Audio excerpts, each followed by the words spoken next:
So shoulder dislocates are a really great stretch to allow you to open up the structures of your shoulder and your shoulder girdle. They can be used as part of a warm-up, or they can be used in actual structured mobility sessions as well.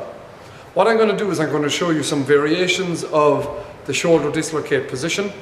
Again, if you have any questions, you can hit me up on my social media links or on my email address or website that you're going to see at the end of this video.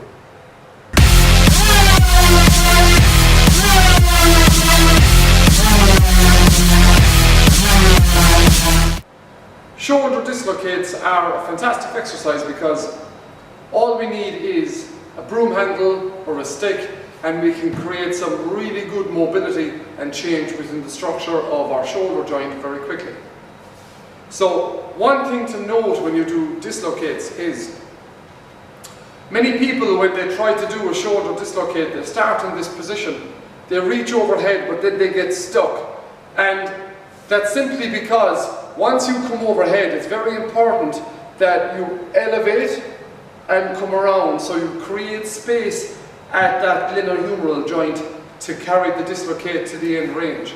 So I'm going to highlight it by doing this. If you can imagine, I come to this position, now I'm stuck. And I can try and force it and get around, but a far more intelligent way of doing the dislocate is by coming to here and then elevating and coming through and back around again.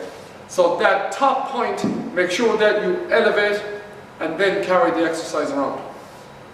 So the standard variation of a shoulder dislocate is just to go palms on the stick, keeping a good tight grip, reach overhead, elevate, come through and back around.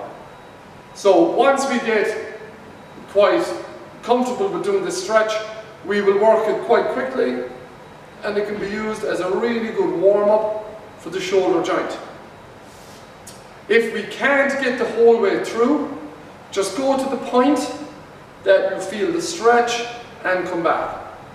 Go to the point that you feel the stretch and come back. It's very important that you don't try and grind through it. What we don't want to do is come to here and then bend the elbows and have any compensations going on left or right. We want to keep the movement as fluid as we can and as symmetrical as possible. So that's your standard shoulder dislocate. There are other variations that I'm going to show you. You can also work off a bench. So in this case, we can start. We can lie prone on the bench in this position, reaching up and around. Then the further we bring our bodies forward, the more of a stretch we're going to get, because we're increasing the range of motion now at this phase of the movement. You can always play around with that and do it in the supine position with belly up. In this case, we start here, we reach, come out the back and through. And this variation gives us more of a stretch through the pecs. So the further forward you come, the more of a stretch you're going to get, because you're increasing your range of motion. So further down the bench, larger range of motion and more of a stretch through the pecs. And the last variation is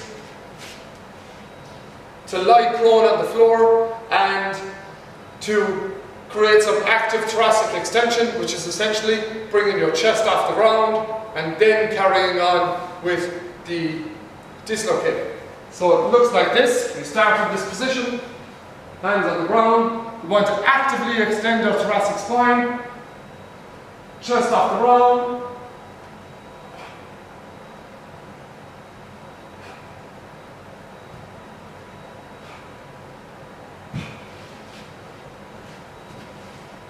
So there you have some variations of the shoulder dislocate. There are many more, but I find that these variations have served me very well throughout my time.